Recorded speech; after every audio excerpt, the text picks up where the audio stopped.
అందరికీ నమస్కారం అండి. చాలా happy once again we come in front of you with good movie అన్నమాట. మన వాల్ పోస్టర్ సినిమా స్టార్ట్ చేసిన దగ్గర నుంచి ఆ జర్నీలోని ఒక పార్ట్ అవ్వడం అనేది చాలా సంతోషమైన విషయం. And also I always feel నేను ఉండాలి, ఏదైనా ఒక పార్ట్గా ఉండాలి అనిపిస్తూ ఉంటుంది. బట్ డెఫినెట్గా ఇక్కడ ఒక విషయం చెప్పుకోవాలి, ఏంటంటే నాని గారి గురించి తను ఒక పని చేశారు అంటే, తను ఏదైనా ఒక ఫిల్మ్ సెలెక్ట్ చేశారంటే అందరికీ ఒక నమ్మకం ఉంటుంది అన్నమాట. ఆ నమ్మకం ఏంటంటే మీ అందరి మీద ఉన్న మర్యాద, ప్రేక్షకుల మీద ఉన్న మర్యాద, మీ టైం మాకు ఇస్తున్నారు. మీరు సినిమా థియేటర్కి వచ్చి మా సినిమా చూడడానికి అట్లీస్ట్ ఒక 3-4 గంటలు మాకు ఇస్తున్నారు. ఆ టైంని, ఎంత ప్రెషియస్ టైంని మీకు ఎంటర్టైన్ చేయడానికి, అది విలువైన టైంగా మార్చడానికి ఆయన ఎప్పుడు అంత బాగా కృషి చేస్తారనమాట. అది ఆయన యాక్ట్ చేసే పిక్చర్లు కానీ, లేకపోతే ఆయన అసోసియేట్ అయిన ఏమైనా సరే, ఏ ప్రోగ్రామ్స్ అయినా సరే, దాని తర్వాత వస్తే తను నిర్మించే సినిమాల్లోనూ కూడా అలాగే ఉంటుంది అనేది. డెఫినెట్గా మీరు మా కోసం ఒక 4 గంటలు స్పెండ్ చేసి థియేటర్కి వచ్చారంటే we will not disappoint you అనేదన్నమాట తన మీద అందరికీ ఏర్పరచుకున్న ఒక నమ్మకం. అలాగే అందులోని నెక్స్ట్ చాప్టర్గా ఈ కోర్టు వస్తుంది. సో ఈ కోర్టు దగ్గరికి వచ్చామంటే ఇట్లాంటి ఒక సబ్జెక్టు అనేసి చాలా సీరియస్ కాబోలు అది ఇది అని చెప్పేసి అనుకుంటారేమో.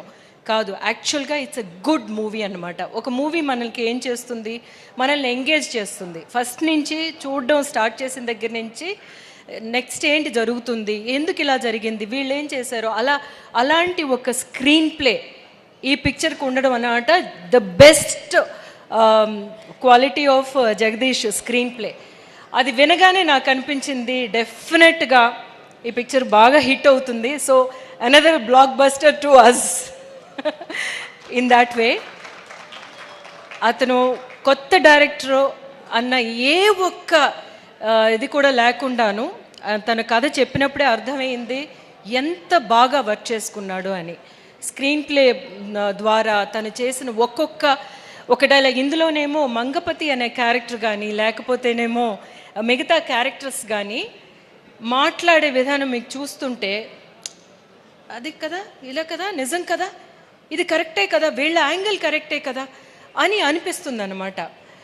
అవన్నీ తన వాయిస్ అది అంతాను.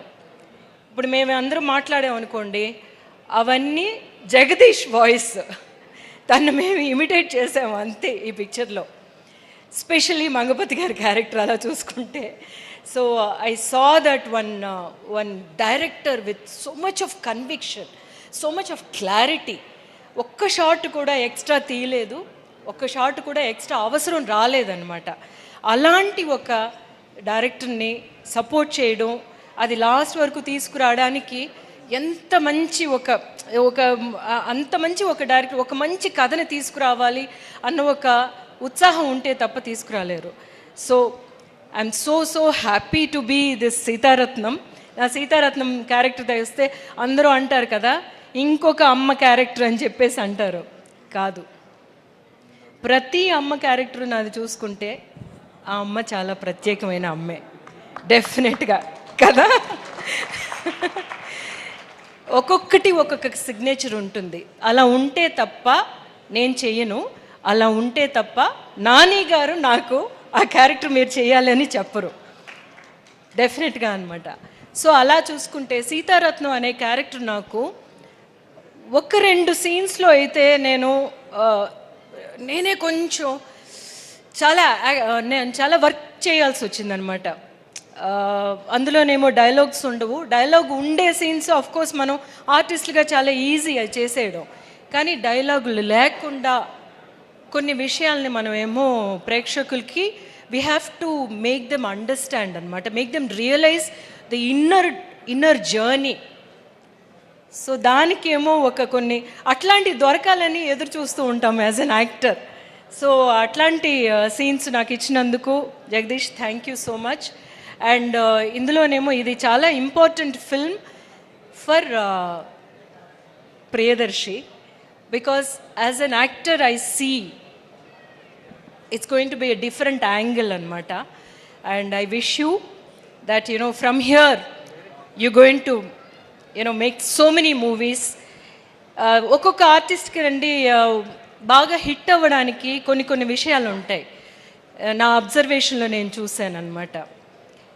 అందులోని ఒక పెక్యులియర్ వాయిస్ ఉన్న వాళ్ళందరూ ఏదో ఒక విధంగా సక్సెస్ అవుతారు. నాకు రమ్యాకృష్ణ గారి వాయిస్ చాలా ఇష్టం, ఎందుకంటే ఆవిడది చాలా పెక్యులర్ వాయిస్ అనమాట. అట్లాంటి ఒక పెక్యులర్ వాయిస్ వచ్చి ప్రియదర్శి గారు మాట్లాడుతున్నప్పుడు నేను ఎప్పుడు అబ్జర్వ్ చేస్తానన్నమాట. సో అట్లాంటి వాయిస్ ఉన్నప్పుడు వాళ్ళ పెర్ఫార్మెన్స్ చాలా యూనిక్గా ఉంటుంది. సో వాయిస్ మీద కొంచెం కాన్సన్ట్రేట్ చేసి చూడండి మీరు, and you have a very interesting voice అనమాట. So that is an added advantage for you, that's what I wanted to say.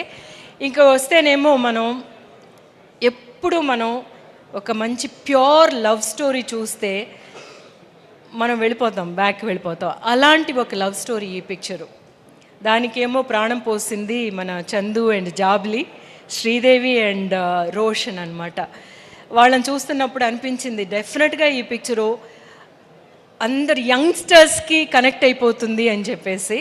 So that way if you see ఈ పిక్చర్ చాలా serious అయిన ఒక విషయాన్ని తీసి మాట్లాడుతుంది, but at the same time మన అందరు ఫస్ట్ లవ్ని మనం విజిట్ చేసే ఒక ఫిల్మ్గా ఉంటుంది ఇది.